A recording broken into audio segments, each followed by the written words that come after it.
Бихрам Махинур үшін Тахирмен алдын ала келіседі. Осылайша Юсуфтың ісі бір жола жабылады. Тахир Бихрамға өзіне қастандық жасаған адамды прокурорға өзі тапсыратынын айтып, осының арқасында Махинурдың түрмеден босатылуына уәде береді. Ал Чағла мен Доған оларды сырттай бақылап тұрады.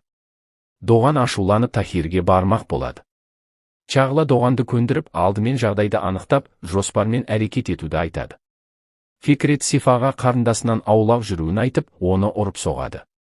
Нұргүл араға түсіп Сифаға ғашық болып қалғанын мойындайды. Мұны естіген ағасы ашуланып, анасы бұл шындықты білсе, жүрегі ауыратынын айтып, Нұргүлдің бұл үйде қалуына жол бермейді.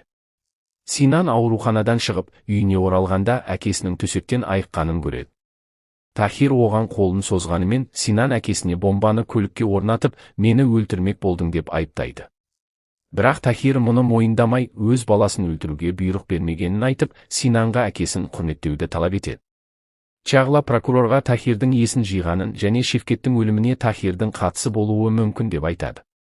Доған отбасының көзінше әкесіне прокурордың көлігіне бомба қойып, Синанның өміріне қауіп төндірдің деп айыптайды. Сонымен қатар 25 жыл бұрын Юсуфты өлтіргенін бетіне басады. Тахир Доғанға ашуланып, оны үйден қумақ болады, бірақ Доған әкесіне қарсы сөйлеп, әділдікті орнататынын айтады. Чағла Әлиден жауап алады. 17 жастағы Әли прокурордың көлігіне жарылғыш затты өзі қойғанын мойындайды. Бірақ Чағла оның қатты қобалжып тұрғанын байқайды. Әли оған інісінің өмірін сақтап қалу үшін кінәні өз мойнына алғанын айтып, барлық істің артында Тахир тұрғанын айтады. Мұны естіген Тахир Бихрамға хабарласып, Әлидің інісін отбасынан күштеп алып кетуді бұйырады.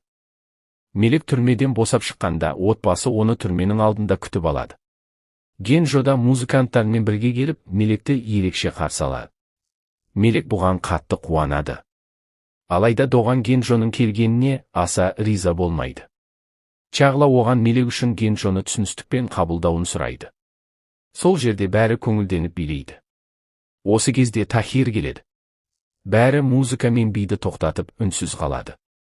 Тахир қызына жақындап оны құттықтайды. Мелек жаңа өмір бастау үшін үйден кеткісі келеді.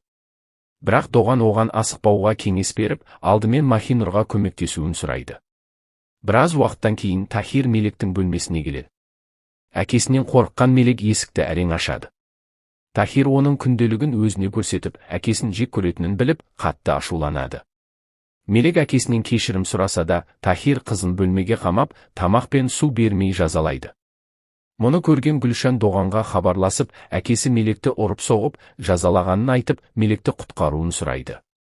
Доған бірден келіп, қарындасын құтқарып қалады. Тахир Доғанға ашуланып, олардың ісіне араласпауын талап етеді. Бірақ Доған әкесімен қатты сөзге келіп, Мелек пен анасын үйден алып кететінін айтады. Гүлшан мен Сейфа да олармен бірге кетпек болады.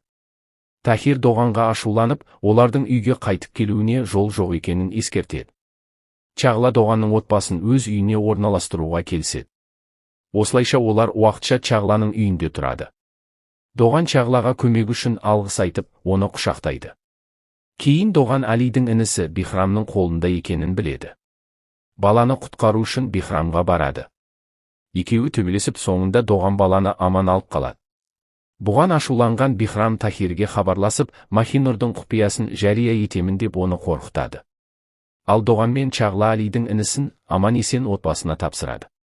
Олар Әлидің шындықты айтуына мүмкіндік береді. Сотта Әли Тахирдің оған қысым жасап, жарылыс үшін кінәні мойнына алуға мәжбүрлегенін айтып, шындықты ашады. Прокурор Лейла Чағлаға Тахирді қамауға алуға және Махинурды босату үшін әрекет ететінін айтады. Чағла әпкесінің бостандыққа шығатынына қатты қуанады. Көп ұзамай Тахирге Лейла келіп, Шевкеттің көлігін жарып жіберуді ұйымдастырған үшін Тахирді тұтқындайды. Сол кезде Чағла Тахирге қарап әділдіктің орнағанын айтып, өзі Юсуфтың қызы екенін білдіреді. Прокурор Лейла Тахирдің ісін жүргізуден шеттетіледі. Оның орнына басқа прокурор тағайындалады. Тахир жаңа прокурорды да сатып алып, істің өзіне тиімді бағытта жүруін қамтамасыз етеді. Осылайша дәлелдердің жеткіліксіздігі және кейбір маңызды айғақтардың жоғалып кетуіне байланысты Тахир босап шығады. Ол күтпеген жерден Махинурдың кінәсіз екенін айтып, өзіне шабуыл жасаған адам Доған деп айтады.